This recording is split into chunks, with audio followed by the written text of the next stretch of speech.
Lost another. Yeah, yeah. How you doing, Elaine? I'm doing well. How are you? I'm fantastic. Thank you for coming on the show. Thank you for Such a having busy me. lady. I mean, running behind women, making sure women getting their stuff together. Tough task. It's a job. It's a job and a journey. A job and a journey. A job and a journey. Why do it? You could be resigned to just running your household with your husband, living your life. Why even care? Well, I was a love child. And I grew up on the other side of the fence, which was a good side. My mom died when I was 7, and my grandparents took me, and they totally protected me, saw about me, didn't let nothing happen to me, kept watch over me and my sister. And so when I got in ministry, I started hearing things I never heard of. I never knew what a foster child was. My locker mate in high school told me she was a foster child, and I thought that was her last name. I said, oh, yeah. She said, I'm a foster child. I said, Oh, you was the Fosters, huh? yeah, your name, my maiden name was Daniels, and her name I thought was Foster. She said, you don't know what a foster child is? I said, yeah, that's your name. And she said, no, I am somebody who her mom had died, same story, and her aunt took her. But she had a lot of things happen to her. And so when I got in ministry and I began to meet different women, they had all kind of issues. Mad, bad, fighting, attitude, complexes, because they didn't have fathers or they had bad fathers, they weren't protected.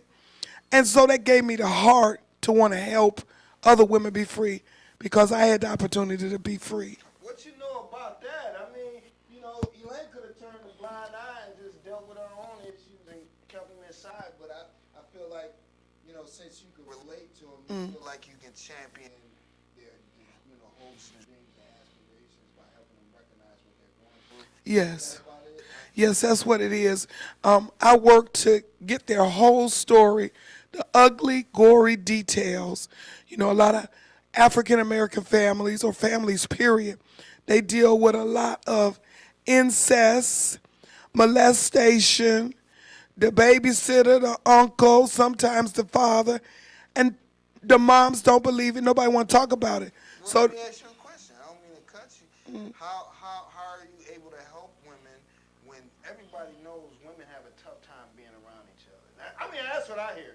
Oh, I can't deal with her. She's at, you always hear the stories. Well, she was after such and such man. right, the She was drama. after such and such husband. She did this in front. She was wearing this in front of my guy. Or she doesn't keep it real. So how are you able to relate and deal with these women on levels where you're able to help them on any kind of level? Well, when I first started having women's meeting years ago, I did a care and share. A care and share. Yeah, got them all in the house. Best place was the house. Got them in the house. I put them in a chair and said, now tell me your story. Now I have women from all walks of life, from the heights and from the hood. All walks of life. I put a woman in the chair and make her talk. And so she might want to start talking. They'll do something like the this. hot seat. Well, not the hot seat. We're all in the house and we're just listening. Okay. And so she might start talking and tell me some story that was all good. But because I'm a pastor, I have discernment. I can see past what's the norm. Some things you don't see, you just know it's there.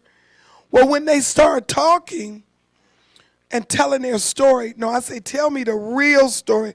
You done told me that fabricated story, but I know you got a problem. Does it help that you are a woman? Oh, yeah. Because I'm pretty sure it probably be kind of hard. Well, now, sometimes it helps that I'm a woman. And sometimes I got to kind of fight for it, fight for the story. But when I get them to tell, I say, start when you was 2 and come up from there. Because women need to talk. Because we hold stuff. Women need to talk, yeah. But women that have problems don't always talk. So when they... Men that's not good listeners, or, they don't have anybody listen to them. Well, you have selective men that are listeners. Some men listen, some don't. And so what happened, when they begin to talk, and they start telling the story, what happens is, if I got a hood girl talking, and her story is, like real cringy, the same thing that happened to the Heights girl.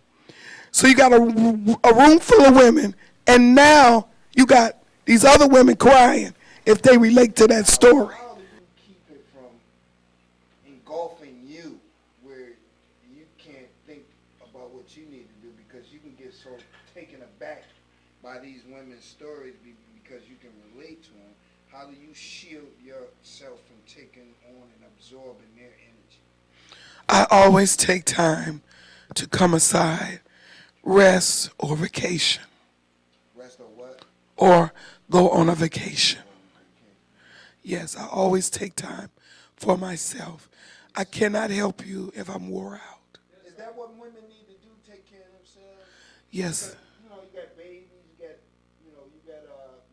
married, you got a marriage, you got jobs, you got businesses, things of that nature. Household. Yes, I do those.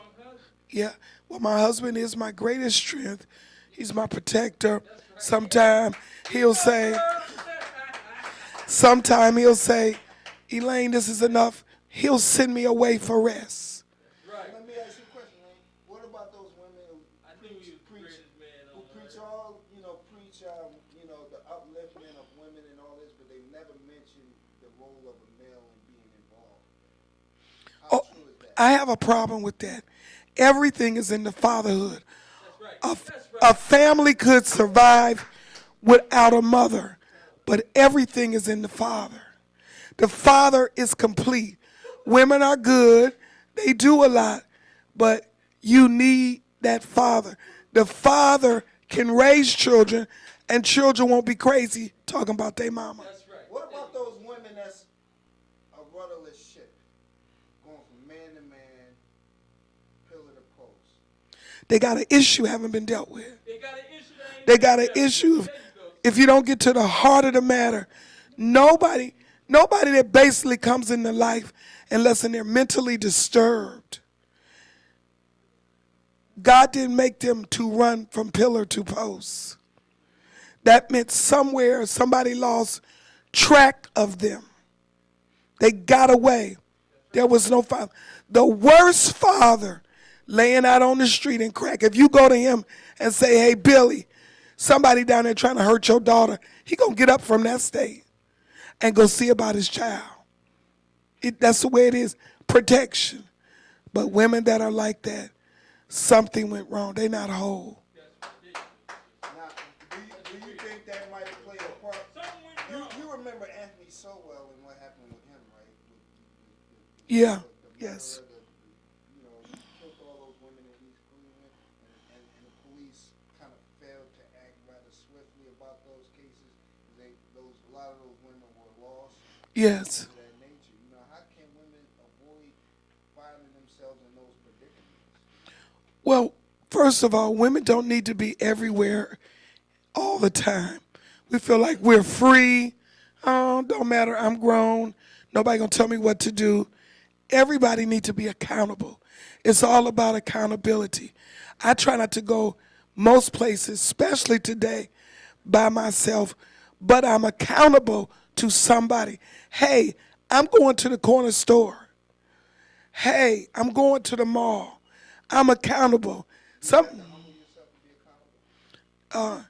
No, I'm already humble.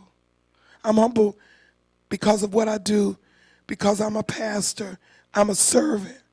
Some people may need to be humbled, but I know where I came from. I know my grandparents instilled in me wisdom from the time I entered into their home at 7 till the time I left at 17 when I went to college. Now, let me ask you a question. In your ministry and dealing with these women, do you ever talk about economics? Yes, that was a part of what I did. I teach young women how to shop, how to manage their money, how not to go overboard. For example, I teach people if they don't have enough money, they feel I just told somebody this the other day. You don't have to feel a person or feel your children. You need to feed them. So you don't need to feel them. You need to feed them. People die from hunger because they have no food. If you don't have a lot of money and you need to budget, you need to feed your children. You don't have to feel them. You can feel them when you have the excess. Oh, I see what you're saying. Yeah. Huh? That sounds like give them what they need. Worry about what they need first. Is that's what missing a lot of morals and values in our young women today? Well, no, what's missing today is ignorance. They don't know. They haven't been mentored. Somebody have to teach them. They just don't know. They just don't know. Would you agree that if a woman's going to work and she's being paid and or she has services from the government, that then maybe her male counterpart has an adversary to deal with in the home? Like he's up against those issues.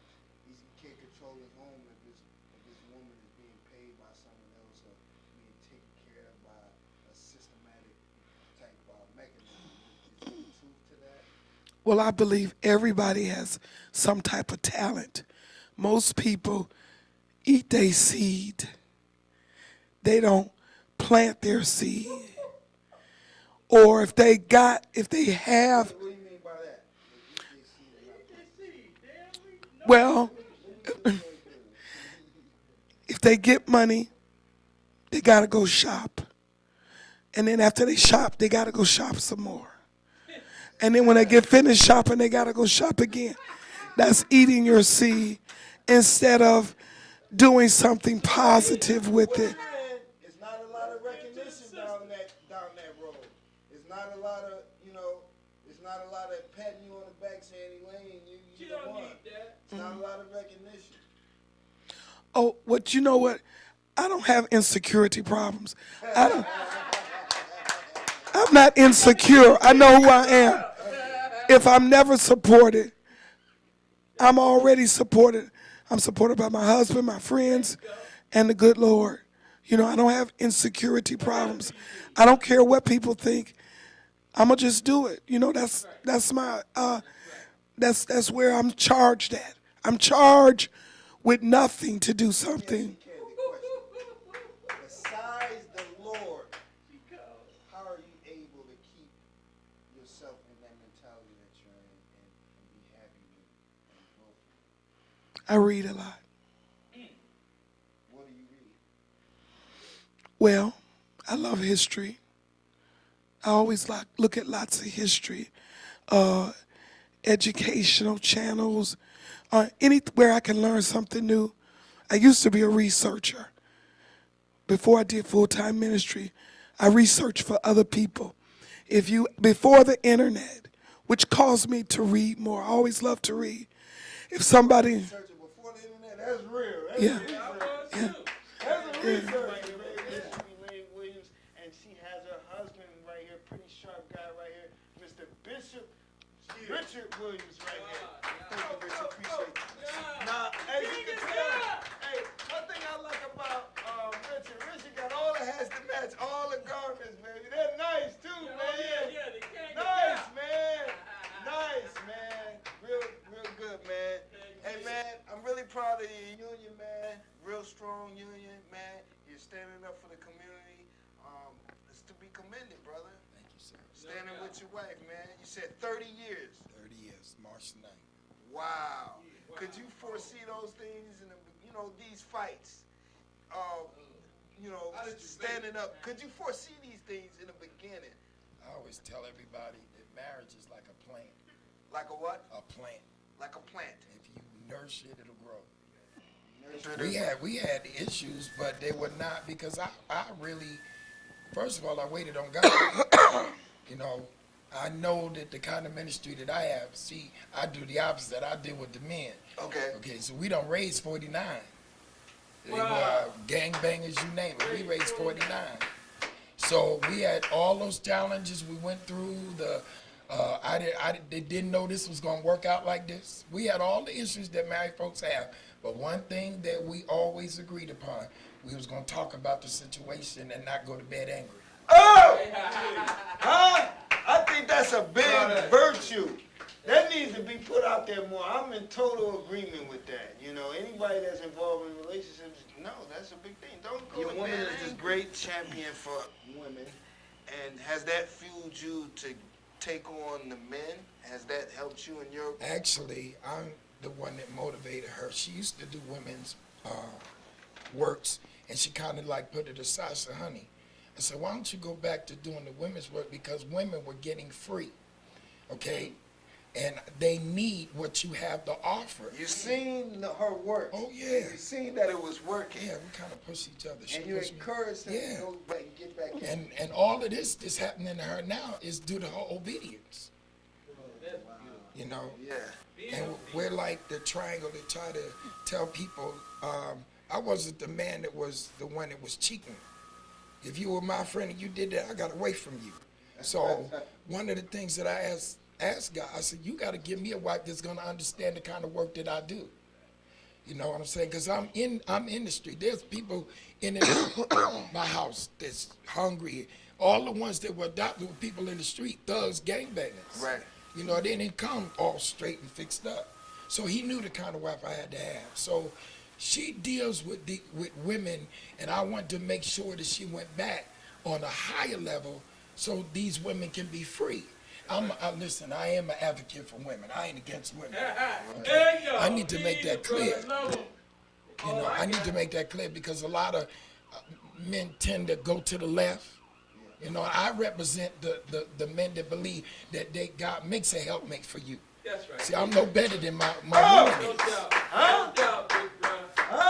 So if I'm the man of God, then I am. My pain deep, my blood cold, my heart, on this lonely road, said my pain